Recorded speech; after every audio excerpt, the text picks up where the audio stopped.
Helena Blavatsky died in 1891, and yet somehow her words feel eerily present today. As the world rushes into 2025, a year marked by uncertainty, polarization, and rapid transformation, her writings are resurfacing, not as dusty relics of the occult, but as warnings, prophecies, signals from a mind that saw farther than her time allowed.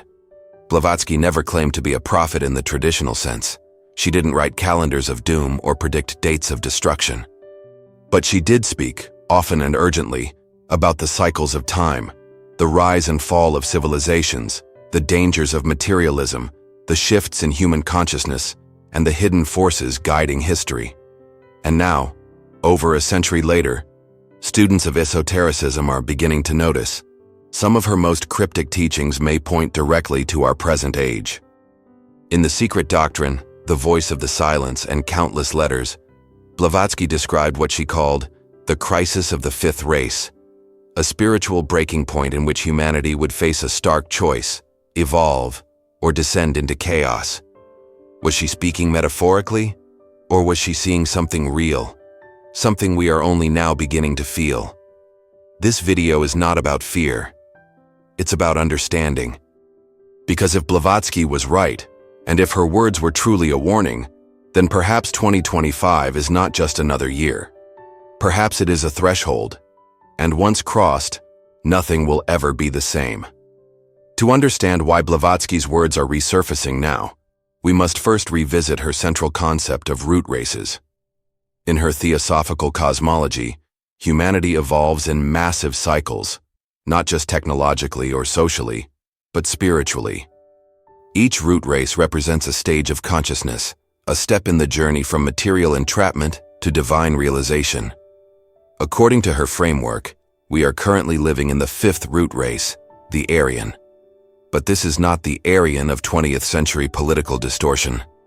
Blavatsky used the term in the ancient Sanskrit sense, referring to a stage of spiritual awareness, a phase of reason, intellect, and individualized identity. Yet, she warned, this phase would not last forever.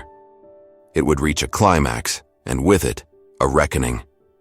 Blavatsky wrote that every race and civilization rises, reaches its peak, and then, if not guided by spiritual principles, collapses under the weight of its own materialism.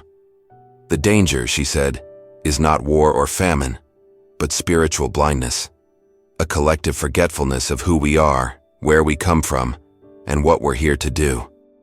Sound familiar? As 2025 approaches, global instability, the rise of artificial intelligence, climate emergencies, and social fragmentation all seem to echo Blavatsky's vision of a critical turning point in human evolution. The fifth race, she implied, would not transition peacefully. It would be tested. And that test, many now believe, is happening right now. In several of her lesser-known letters and essays, Blavatsky referred to an approaching cycle of karmic reckoning. She warned that humanity, having strayed too far into pride, greed, and self-worship, would soon be forced to confront the consequences of its choices. She did not give exact dates, but she did speak of an approaching window, a time when the veil between the spiritual and the material would grow thin. That thinning, she claimed, would bring two things: greater access to higher wisdom, and greater influence from destructive forces. In theosophical terms, these are the two paths. One leads toward conscious evolution, unity, truth, service. The other leads toward devolution, control, illusion, separation. And this duality, according to Blavatsky, would become starkly visible in a future age. An age in which technology would explode, but spiritual depth would wither. An age in which humans would play God, not in reverence, but in arrogance.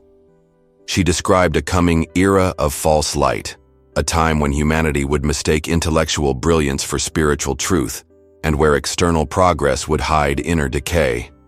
As we move into 2025, it's hard not to see the reflection.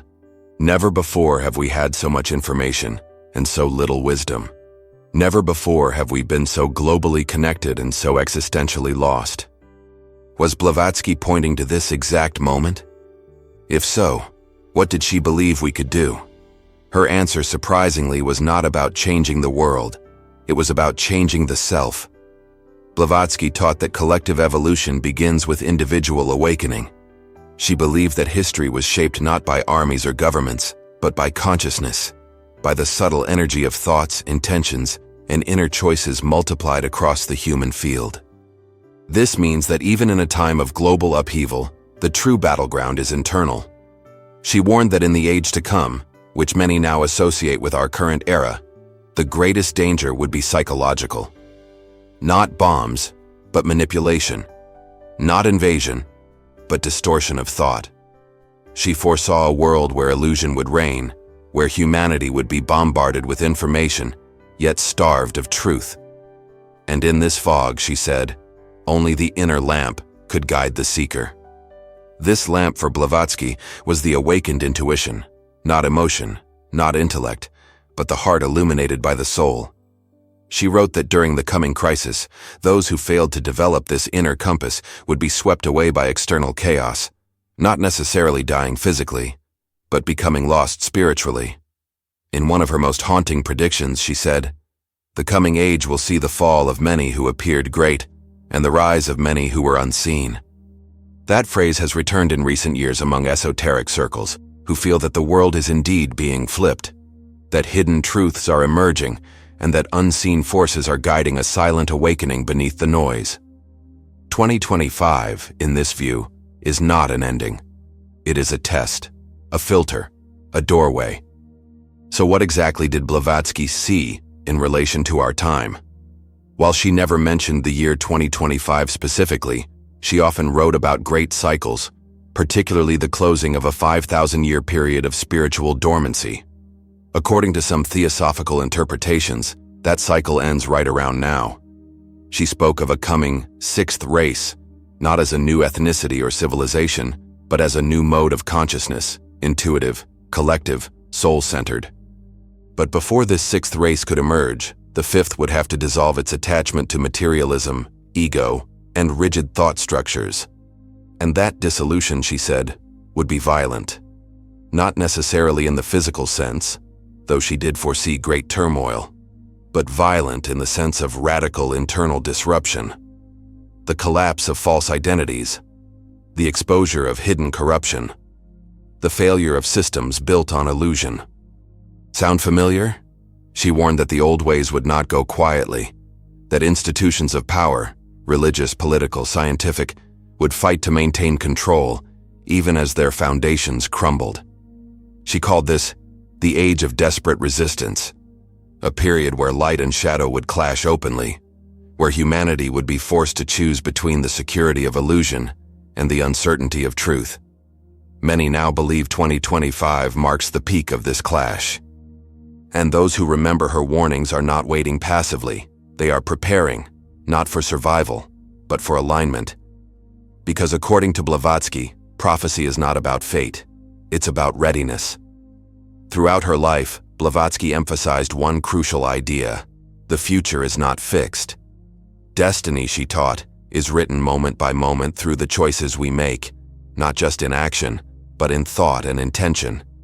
So when she spoke of an approaching crisis, she was not dooming us. She was alerting us, offering a map, a way through. One of her core prophecies involved the rise of false teachers, charismatic figures who would blend science, mysticism, and authority into a seductive narrative. These figures, she said, would promise transcendence but deliver dependence. They would speak of evolution but suppress individual sovereignty. She called them mirrors of the age, reflections of humanity's collective ego. According to her, these teachers would not be villains in the traditional sense. They would appear enlightened, they would attract millions, and they would lead many astray, not into darkness, but into distraction. In our age of influencers, spiritual celebrities, and algorithmic gurus, this warning feels chillingly relevant. Blavatsky's solution? She called it inner theosophy, the practice of direct communion with the soul. Not through rituals or intermediaries, but through stillness, silence, and sincere service to truth. She wrote, "Let each man be his own priest, his own temple, his own flame. And in 2025, perhaps that is the most radical act of all, to stop outsourcing our wisdom and reclaim it. Blavatsky also wrote of an upcoming battle of vibrations, a time when human consciousness would be subjected to frequencies never encountered before. At the time, this was dismissed as poetic metaphor. But today, it sounds remarkably literal. With the global proliferation of digital signals, electromagnetic fields, artificial intelligence, and media saturation, the human nervous system is more exposed than ever. Emotional manipulation, subtle programming, and sensory overload are part of daily life. Blavatsky saw this coming. Not the technology itself, but its effect on the human soul. She warned that when the lower mind becomes overstimulated, it loses its connection to the higher self. The result is a world where distraction is the norm, and where inner guidance is drowned in noise. She described this condition as the great dismemberment, not the loss of body, but the fragmentation of awareness. And she said that once this begins, only deliberate spiritual discipline can restore coherence. In modern terms, it's as if she were describing the very challenges we face today: attention fragmentation, digital dependence, and the collapse of meaning under endless input. Her prescription? Silence, simplicity, service, not as escape, but as protection, not as withdrawal, but as recalibration, to unplug not from the world, but from illusion, and to remember what is real. Because in the storm of 2025, she implied, only those who anchor within will remain whole. One of Blavatsky's most powerful and often overlooked warnings involved the manipulation of language. She predicted that in the coming age, which some now link to our time, the distortion of truth would not come through censorship alone, but through the corruption of meaning itself. Words would still be used, she said, but they would lose their essence. Peace would be used to justify war, freedom to defend control, progress to mask decay. She called this the age of inverted truth. If we look around today, the resonance is chilling. Language has become a battlefield, twisted, politicized, emptied. The more we talk, the less we seem to communicate. And through this confusion, Blavatsky said, the soul becomes disoriented. She warned that during this time, humanity would have to return to living truth, not abstract concepts but embodied principles. It would no longer be enough to believe. We would have to become the teachings we claim to follow. In this context, she urged seekers to cultivate discrimination, not in the social sense but in the spiritual sense, the ability to perceive what is real beneath what is said, to hear beyond noise, to feel truth even when it is spoken in silence. 2025 in this light is not just a prophetic year. It is a mirror, revealing what we have become and what we must now choose to become. Blavatsky's voice rises again through the fog. Do not be deceived by appearances. Test all things. And trust only what resonates from the soul outward. Blavatsky often referred to humanity as being caught between two poles, spirit and matter, intuition and intellect, unity and separation. In times of balance, these opposites harmonize. But in times of crisis, such as the one she foresaw, they polarize to extremes. She described this moment as the great bifurcation, a split not only in society, but within the individual. On one side, obsession with the external, appearances, technology, consumption, control. On the other, a return to the inward, silence, presence, purpose, and communion with the higher self. She warned that this split would not be resolved by force or ideology, but by inner alignment. Each person would have to choose which world they would serve, not with slogans or declarations, but with the tone of their daily life, their thoughts, their unseen motives. Blavatsky never called for mass movements or revolutions. She believed true transformation begins quietly, in a mind that refuses to lie to itself, in a heart that asks the hardest question, am I aligned with truth or just comfort? In her vision of the coming age, she saw many souls waking up, but not through trauma alone.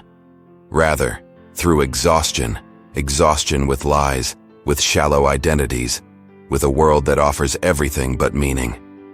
2025 may be the year that exhaustion peaks. And if so, it could also be the year when the most courageous begin to listen, not to new voices, but to the ancient one that's always whispered from within. Among her many teachings, Blavatsky often emphasized the return of what she called the hidden wisdom. She taught that every age of darkness is followed by a resurgence of light, not from institutions, but from within the collective unconscious of humanity. She believed that as humanity reached its breaking point, forgotten truths would re-emerge, not just teachings, but inner faculties, clairvoyance, telepathy, soul memory. These are not supernatural powers in her view, but natural capacities dulled by centuries of distraction. She called this return the flowering of the sixth sense, a heart-based intelligence that sees through illusion and reconnects humanity to the spiritual hierarchy guiding evolution. In 2025, this idea resonates more than ever. Around the world, people are rediscovering ancient systems of knowledge, astrology, meditation, energy healing, sacred geometry. But Blavatsky warned that revival is not enough. These tools must be used with integrity, or they become toys of the ego.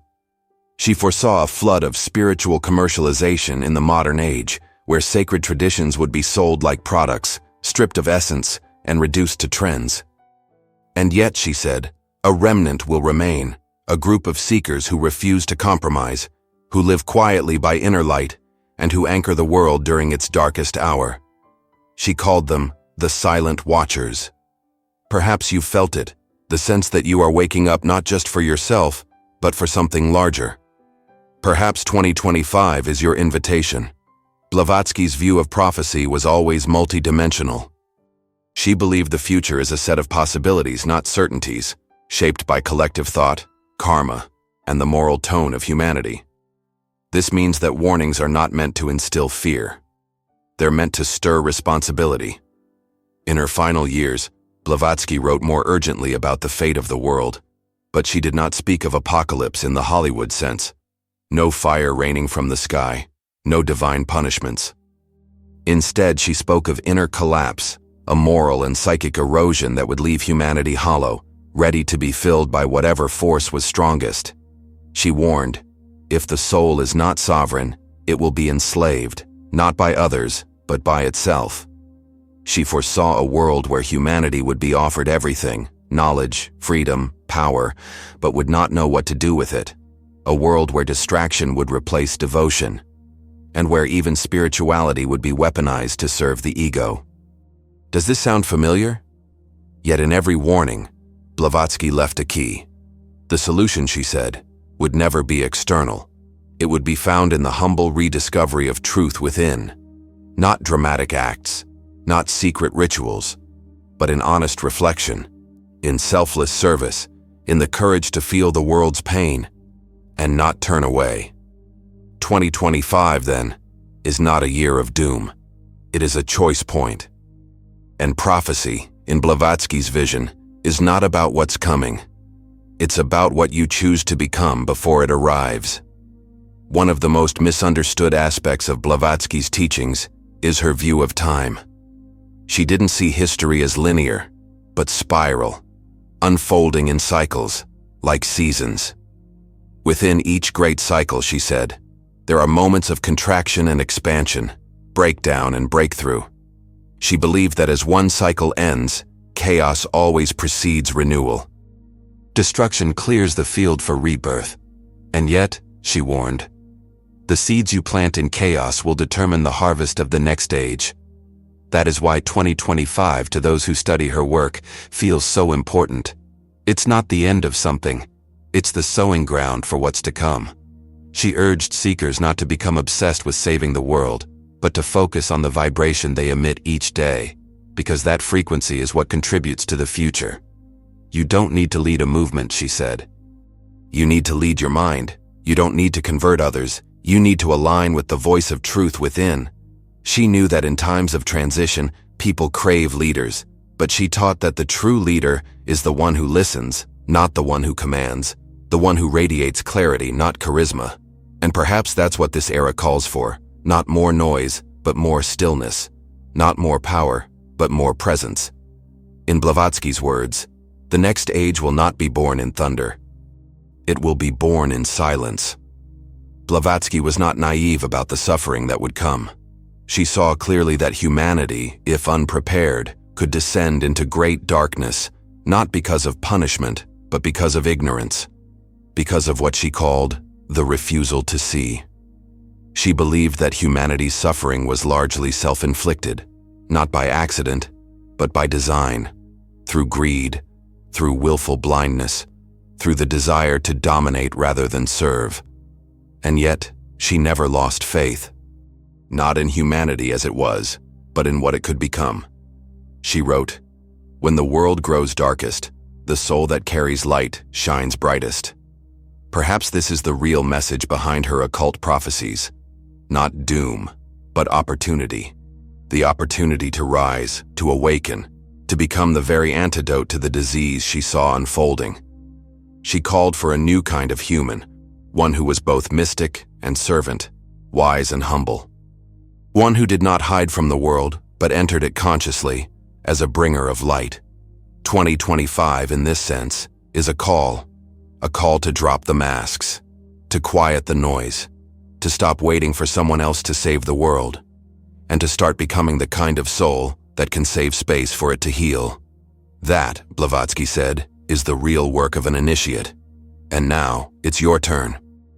As we stand at the threshold of 2025, Blavatsky's words echo more loudly than ever. Not because she predicted every event, but because she felt the rhythm of history. She listened deeply to the pulse of cosmic cycles and translated them into language we could grasp. She warned of spiritual sleep, of false light, of empty progress. But she also offered a path through it all, a path rooted in ancient wisdom, personal responsibility, and radical compassion. Blavatsky never claimed to have all the answers, but she asked the right questions. What are you building within yourself? What frequency do you carry?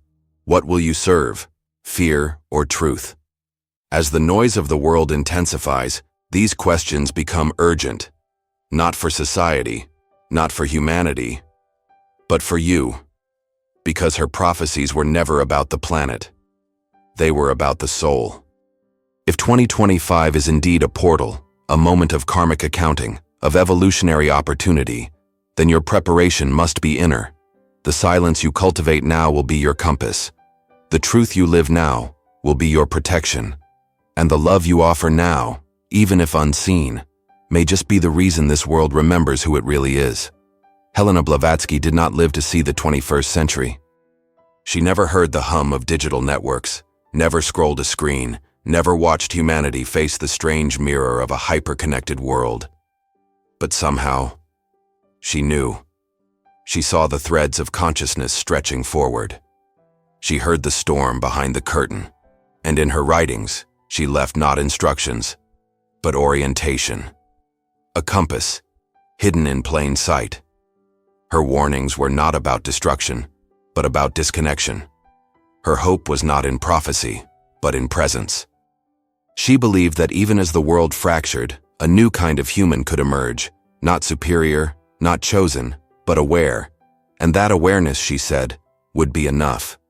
2025 may not bring fire or flood, but it will bring choice. A moment where the soul will be asked, are you awake? Are you real? Are you willing to live the truth you came here to embody? Blavatsky's voice returns now, not to frighten, but to remind us. You are not powerless. You are not lost. You are not alone. So take this moment. Go inward. Listen for the silence beneath the noise, and ask yourself, what will I carry into this next cycle? Fear or light? If this message spoke to something within you, give this video a like, subscribe to the channel for more, and share your thoughts in the comments. Do you believe Blavatsky saw something coming? Or are we only now ready to see what she truly meant? Your voice matters, and we're listening.